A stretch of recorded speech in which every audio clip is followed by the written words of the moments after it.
Okay, today we have a 2007. Yeah, 2007. Here with Derek on this one. This is a 2007 LandCruiser 200. It has a 1VD FTV engine. That's a 4.2 liter diesel engine, common rail, manual transmission. It had repairs done on it. Then it had immobilizer issues, which were the keys were reprogrammed, and right now it's developed a condition where it cranks and then stalls. Engine cranks, runs for 1-2 seconds, then stalls. That's the instrument cluster. It has some funnies going on here with the 4-wheel drive, but that's not you're not interested in that at the moment. I see here the button is in L4. I think normally it should be in H4, but that blinking is still going on. That's another issue. So yeah, let's show you the symptom. I'm going to crank it.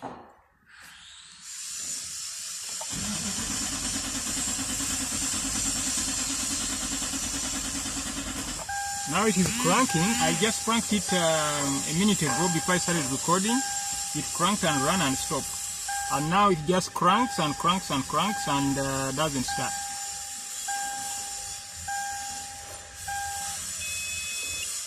So I'm repeating the cranking.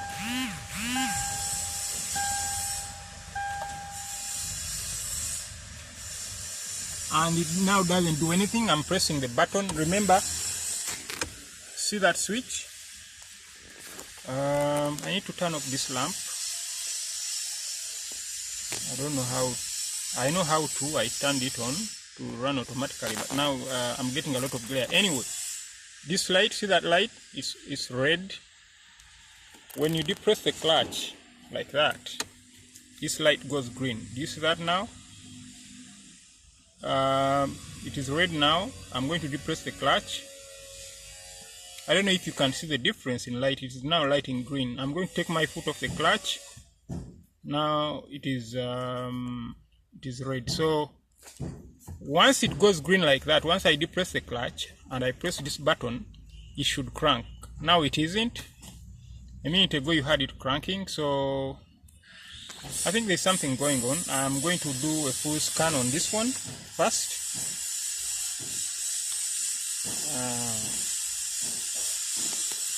I'm powering the machine up, but I think this glare is going to be too much. I need to turn off this.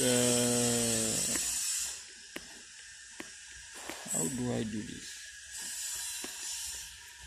I need to turn off this lamp. Let me figure that out first, and then I think I've managed to turn the lamp off. For some reason it needed me to stop recording before doing that. So I'm going to go into diagnostics. This is Asia. There is some auto zooming going on.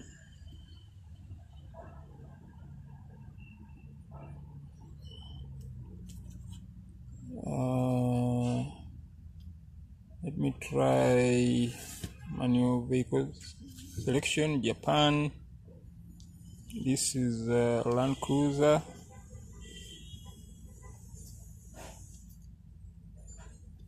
Yeah, here. This is HDJ, I think. Is it? No?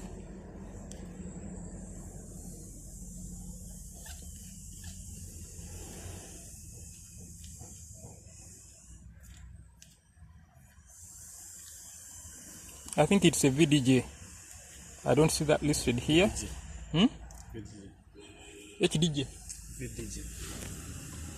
Yeah, it is saying VDJ. Here it is. So I need to go back. I think I'm going to have the to search this vehicle automatically. Trying to read the VIN. Yeah, so it has identified it here as the A200, and I think this is the 2007, so I would go there and do auto scan. Already there are 3 faults in the engine. None in the airbag, 1 in the instrument cluster, none in the cruise control, 3 in the air conditioning, 2 in the gateway.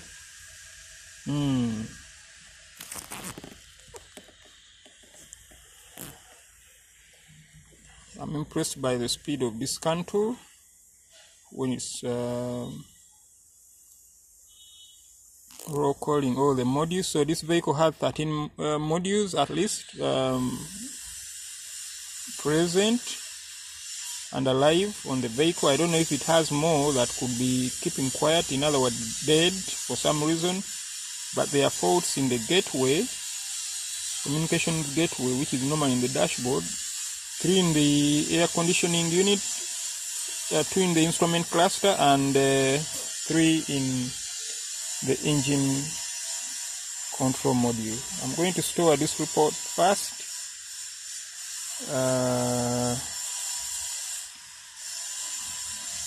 Actually, we can see what codes are here. We have in the engine control module, we have codes current, pending, and history. It's the same code, but it's relating to the crankshaft position sensor. And we have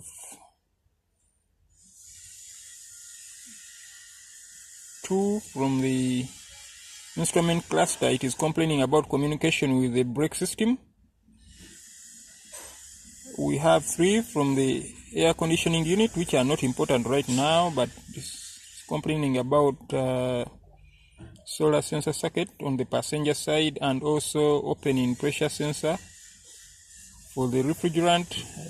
The air conditioning can never run with that code because that sensor is very important. And then we have a solar sensor again on the driver's side. Those are not our concern right now. In the gateway, we are looking at a code saying it's lost communication with the vehicle dynamics control module. I believe that is the same module that controls the ABS. Remember, the instrument cluster also complained about that. And that's about it. Now, the most obvious cause for this vehicle, for the engine to run and refuse to crank, rather to crank and refuse to run, or run and stop, would be the crankshaft position sensor. Would have to take a close look at that. However, I'm going to save all these codes. This is puzzling me here. I've never seen anything like that, and I haven't driven the vehicle, so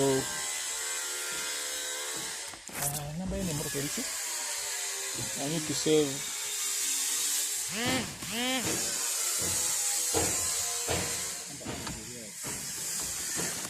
Okay.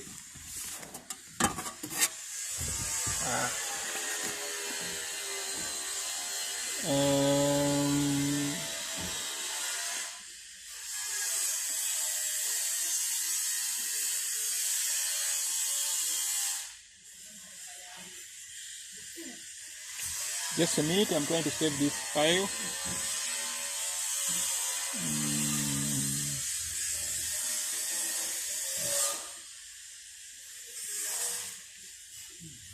This is LandCruiser.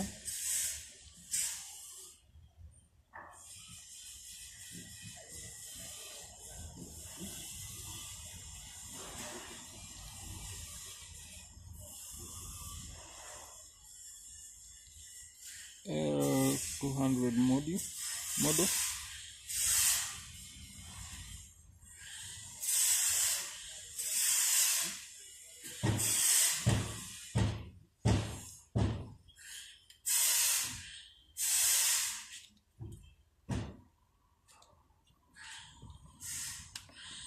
Yeah, so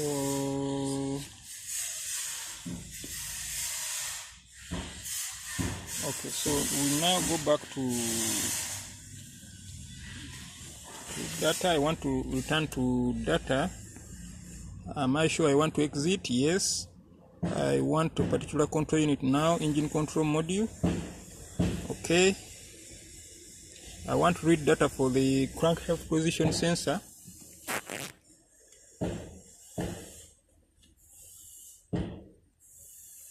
Now getting into individual modules, this thing slows down a little bit.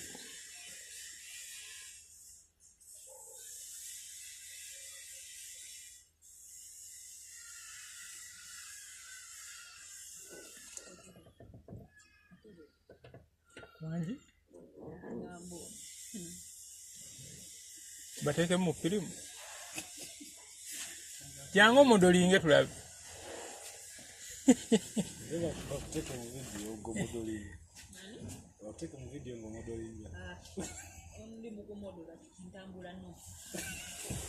Okay, trouble codes. We go back to trouble codes. Yeah, right there. Then live data. I want to look at just the crankshaft position sensor and the camshaft position sensor as well. Where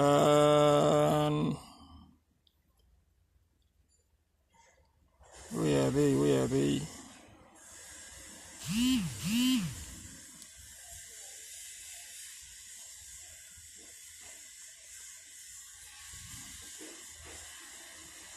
Engine speed.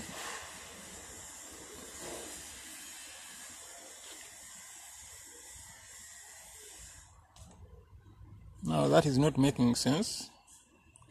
The engine is not running, but it is claiming that there is info of that figure for each of the 8 cylinders. Those are the kind of things that make me sometimes ignore some of this data or all of it when I begin getting rubbish.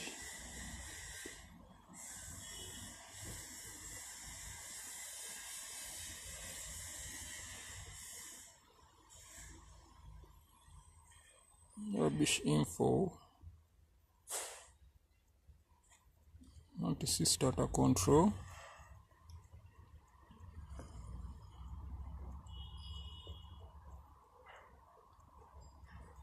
Light switch.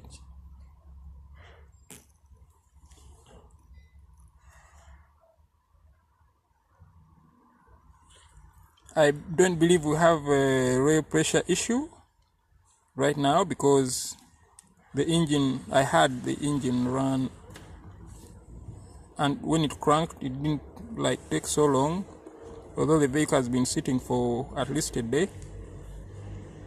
I don't see anything like camshaft position sensor info. All I saw was engine speed, which I know is taken off the crankshaft position sensor. I'm not seeing any direct reading data from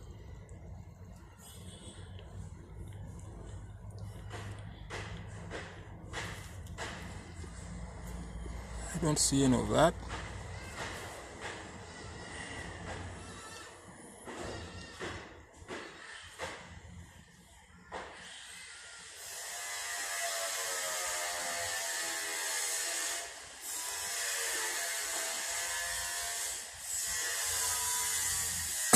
I don't need that, sorry about that.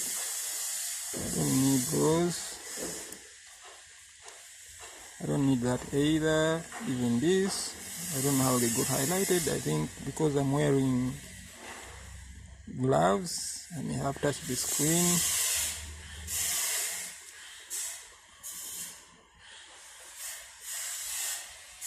Engine speed, yes, I want to see that.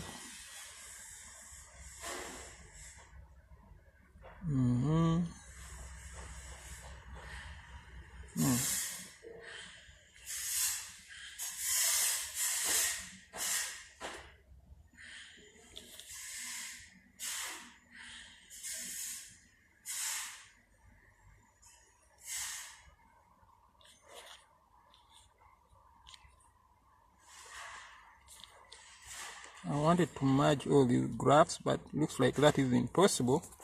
If I try to crank this thing now, it is cranking. You had it run there for a minute, and you can see I have engine speed RPM signal. So it looks like the crankshaft position sensor is working. I'll do that again.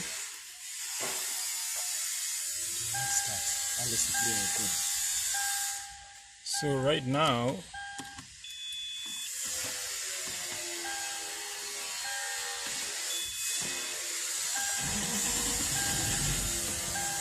think you had that. I think if you switch the ignition off for a number of seconds, I've switched the ignition off. Let me bring you here to the tachometer. I'm going to crank the engine now.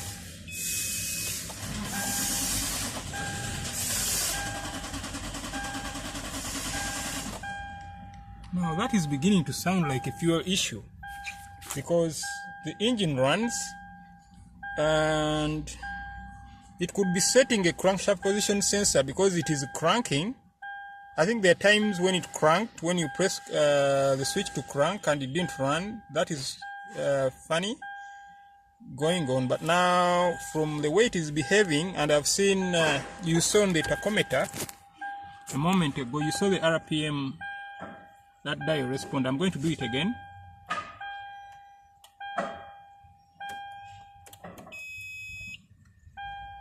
I'm going to try to crank it again.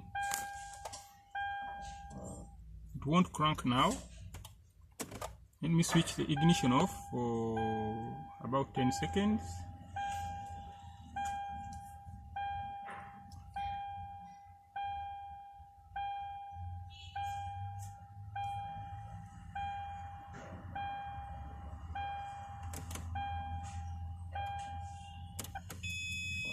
Ignition on, and I've depressed the clutch. Crank it. It's not attempting to crank. Now every time I press it to crank, it just goes off. I don't know if we are having battery issues now. Hello.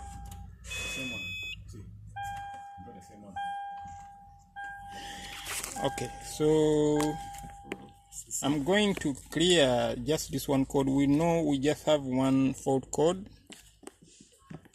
so I'm going to clear it and see if that changes anything. Clear DTC. Yes. Actually, let me go back to these codes. I hadn't looked at the freeze frame. When did this code set? The engine was rotating, but that's just a low speed, like it was cranking. The vehicle obviously wasn't moving. Mass airflow, there was some air intake there. Throttle sensor,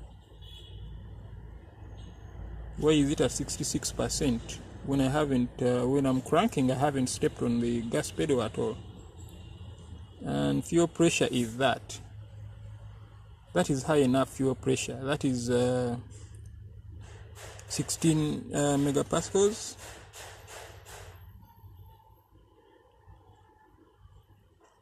Throttle sensor 2. Why is it that high? Why is it reading that high?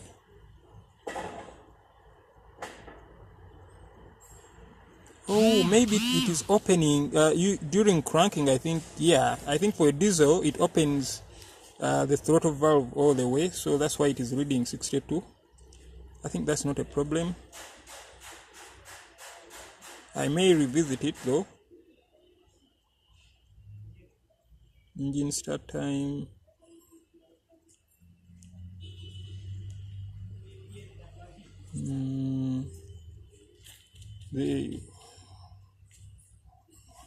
What I can say that it was really at a low speed. Let's see if this fault code comes back, and then we shall read into the freeze frame again. So I want to clear the DTC.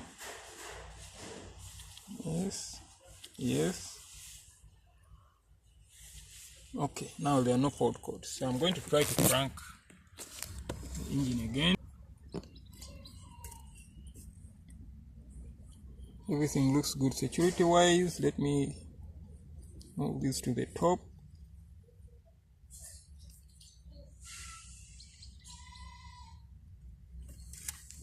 Engine start condition, engine start request. I haven't requested to start the engine. My hand is not on the starter, but if I depress the clutch,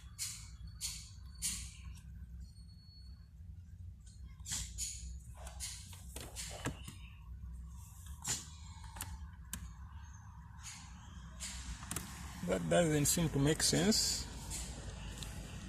Okay, apologies about that. The memory on my phone, the memory card got full, so the videos, I noticed the videos were not, the video was not recording anymore. Anyway, we seem to have quickly run into another issue.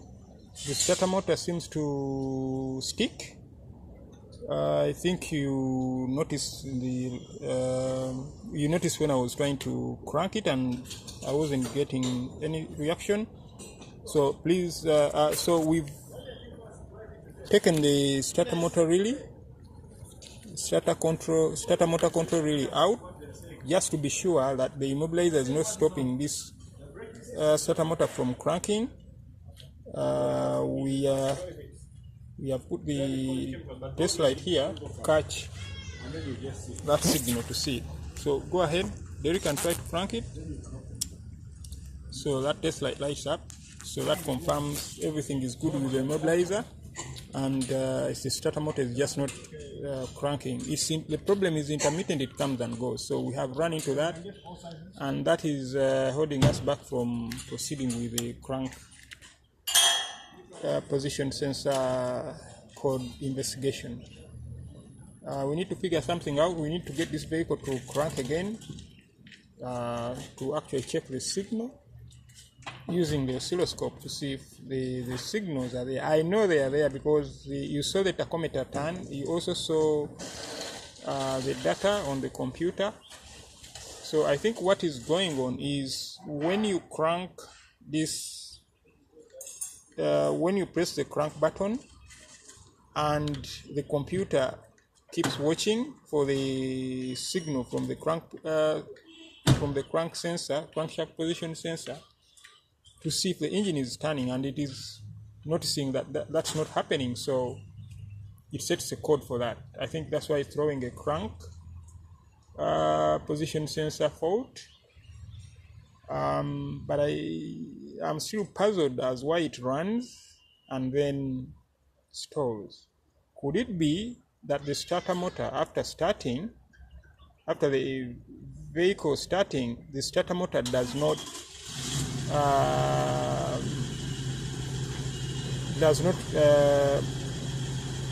uncouple from the crankshaft? Because when you crank, the starter motor is supposed to throw its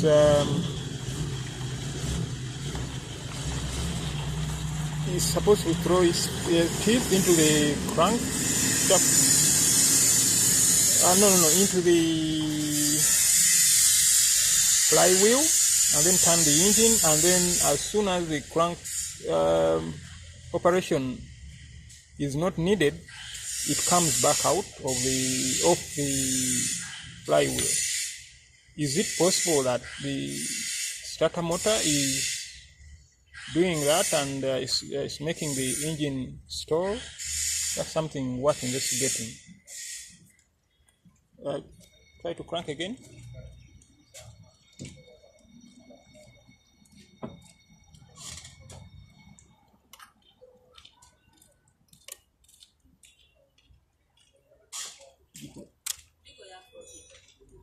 So you can see the light comes on, so we don't have an issue with the immobilizer. Okay, recording while trying to analyze these graphs became a trick, so fortunately this Cantu has a record feature. So I actuated it while I was off camera, and now you can see I'm going to move to the next. I'm going to move through frames of my recording. Here, this is just before I begin cranking, but even before cranking, with the key in the on position, the computer has already determined how much pressure is required in the rail before it will allow it to crank. And remember, if you look here, the blue trace is the engine speed, RPM, and the green trace is the fuel pressure. The red one, which is we already have here, is the target common rail pressure. I think you can see that. Now, if we start moving, this is me starting to crank. Around here, you see the fuel rail pressure and the engine speed rise together. You see that? And then as soon as the engine runs, the moment the fuel rail pressure exceeds the target common rail pressure, the engine starts running, and the rail pressure even increases a little bit beyond the target, and the RPM also climbs accordingly. But soon after 1 or 2 seconds, you can see the time here, after about maybe only a second, because the engine starts running from around here, from the 4th second. By the time you get to halfway through the 5th second, the engine is already starting to die out. So if you go to the next frame and the others, and that is basically the computer has decided not to fuel the engine anymore and it's dying off. So my suspicion right now is this starter motor is not disengaging from the flywheel on the engine.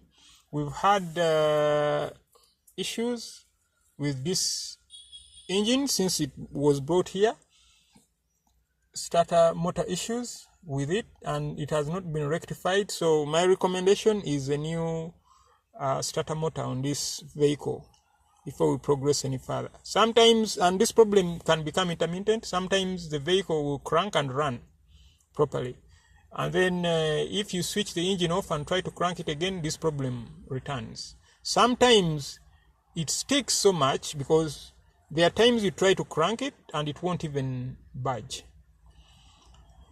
So right now this is looking to me like a malfunctioning starter motor. I don't see any problem with this, with the fuel rail pressure, so that means the fueling system is fine. And when this vehicle is, when you crank it and it runs, it doesn't hesitate. But then we are hearing a secondary sound when we are cranking it, so it means there is some mechanical clashing going on between the flywheel and the starter motor. That will be the diagnosis for today.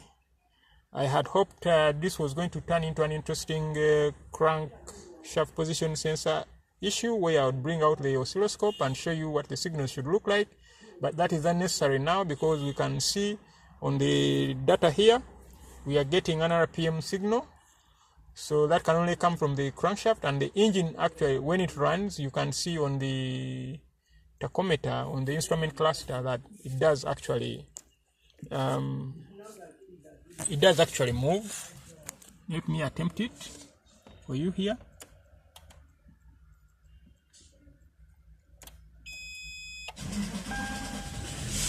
You see that? Yeah, so that dial moved. That if that dial is moving, then the crankshaft position sensor is working. Guys, I think this is a mechanical issue. Clash between starter motor and flywheel. That will be the diagnosis for today.